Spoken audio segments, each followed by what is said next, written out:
It's a spectacular view, isn't it? Our waterways support and attract commerce, provide recreation, sustain wildlife, and give us a scenic backdrop that makes us proud to call Allegheny County home. It's taken years to make our waterways safe and clean, but we still have work to do. Hi, I'm Larry Richard. As a native of this region, I have a real concern for what happens here in my hometown.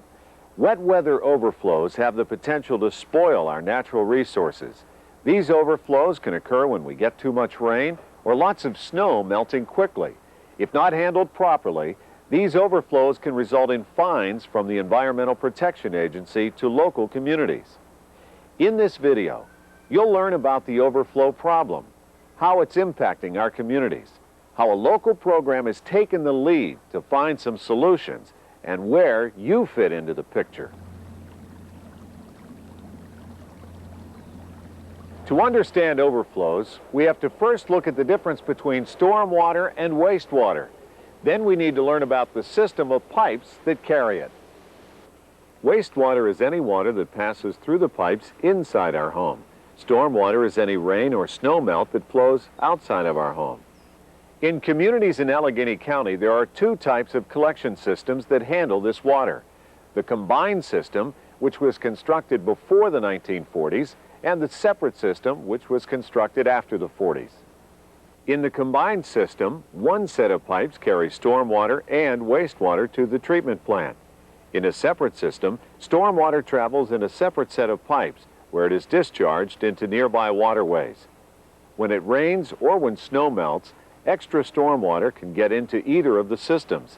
This can create overflows. The combined system was designed to discharge water at designated points when the collection system reaches capacity. According to environmental regulations, overflows from this system are now restricted and must be significantly reduced. Overflows from a separate system violate the Clean Water Act and must be eliminated. The wastewater and stormwater should remain separate.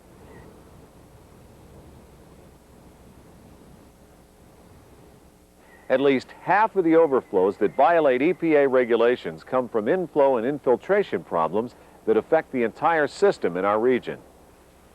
Inflow is stormwater runoff from sources such as roof, driveway, and foundation drains that are illegally connected to wastewater pipes.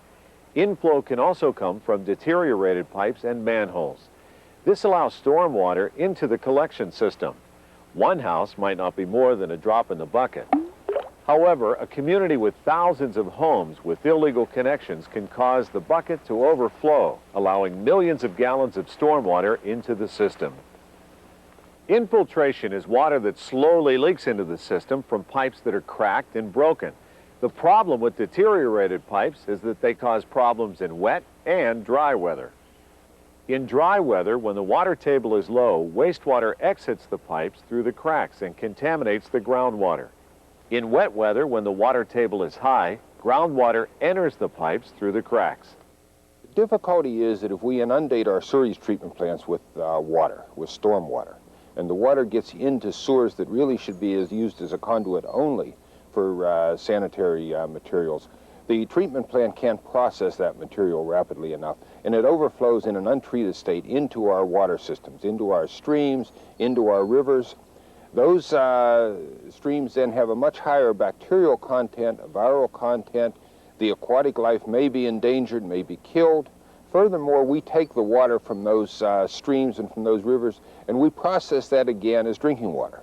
So that if we have a high load of bacterial and viral contamination in the water that we use as a drinking source because of these overflows, we further jeopardize the likelihood of somebody getting a serious disease from that. The pipes weren't designed to handle additional flows caused by inflow and infiltration, and they weren't designed to last forever either. Collection systems are typically as old as the neighborhood that they serve. A decaying collection system is a problem we can't see. We know when our roads need to be repaired because we see the potholes. We know when to replace a burned out streetlight or to fix a broken window. But the pipes under the street could be in need of repair. How can we know for sure? To check the condition of pipes, communities use cameras to inspect their system. Let's take a look at the pipes under this street and see what we find. Imagine how many pipes in our region are in this condition. It's a problem that will only get worse with time. To meet environmental regulations and avoid costly penalties, cities all over the nation are being forced to fix their collection systems and improve the network of pipes that lead to the treatment plants. Keeping the collection system working is an ongoing task. Systems that are in good condition today need proper maintenance to avoid costly repairs in the future. Preventative maintenance is the key. This project that you see going on behind me is just one example. If we had maintained the lines and grouted them and done preventive maintenance 20 years ago, we wouldn't be spending close to $2 million to replace over 8,000 feet of line. It's much more cost effective for your ratepayers and for the community that you live in. My suggestion for other communities is to take a look at their systems, determine what their problems are, where they're at, and look for the most cost-effective approach, and usually preventive maintenance will come out on top of any scenario like that. We've learned why it's important to keep the systems that handle stormwater and wastewater in good shape. Overflows can create dangerous situations nobody wants and generate fines that can double or triple our bills. We also have learned how to identify where the problems are. Now let's see how one organization is helping communities to meet regulatory demands. The Three Rivers Wet Weather Demonstration Program is an 8 to 10-year program funded by federal, state, local resources in response to the wet weather sewage overflow problem here in this region. The most obvious benefit from this program is that communities will get grants for municipal infrastructure improvements. In addition to that, communities will share in the performances of these innovative technologies with this project. The first goal on the way to success is changing the way we think and looking at the bigger picture. This is Allegheny County. These lines represent the 130 communities or jurisdictional boundaries. But the water that flows from rivers, streams, and creeks doesn't recognize these boundaries. They flow within watersheds. A watershed is nature's boundary, where waters separate and flow to different destinations. A watershed is like a natural bathtub in the Earth's surface. It's defined by the tops of the hills. That's the high point of the watershed. And the low point is the stream or creek that flows through the bottom of the valley that's created by those hills. When rainwater falls in a watershed, all the water runs downhill naturally, ends up in the stream, which then flows from the high end of the valley to the low end of the valley into another stream or a river. Since we have a lot of streams in this area, we have a lot of watersheds in this area. One of the hardest problems that we face is the institutional problem of getting people to think on a watershed basis rather than on a municipal basis. We think of our friends as living in different places, in different municipalities, but we don't think of that tie through our sewer systems.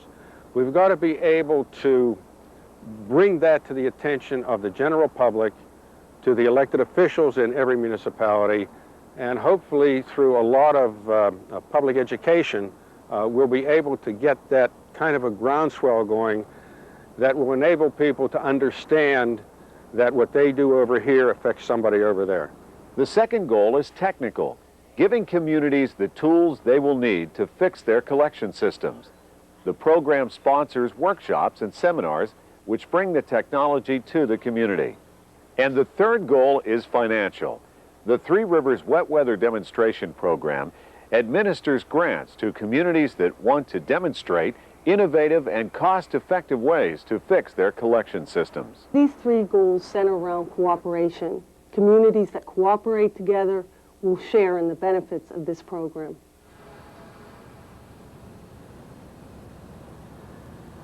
Ignoring the problem not only will create a financial burden on a community, but also cause environmental problems as well. Over time, overflows can devastate stream habitats. This is what happened in 9 Mile Run, an area east of Pittsburgh. The program's first demonstration project is already underway in 9 Mile Run. The communities of the 9 Mile Run watershed are the city of Pittsburgh, Wilkinsburg, Edgewood, and Swissvale, and those are the communities that are affected by the problems in the 9 Mile Run Valley. Those are both stream and sewage problems that affect the quality of the 9 Mile Run stream, partially because of sewage discharges that have been occurring in this valley for probably 50 years and have been documented for almost that long, and partially because the edge of 9 Mile Run is a brownfield site, which is an industrial waste site. It was a dumping ground for slag for many years, and that qualifies it as a brownfield site. The problems with the brownfield site are that it has narrowed the stream valley considerably, making the floodplain very small and the stream very fast because of it.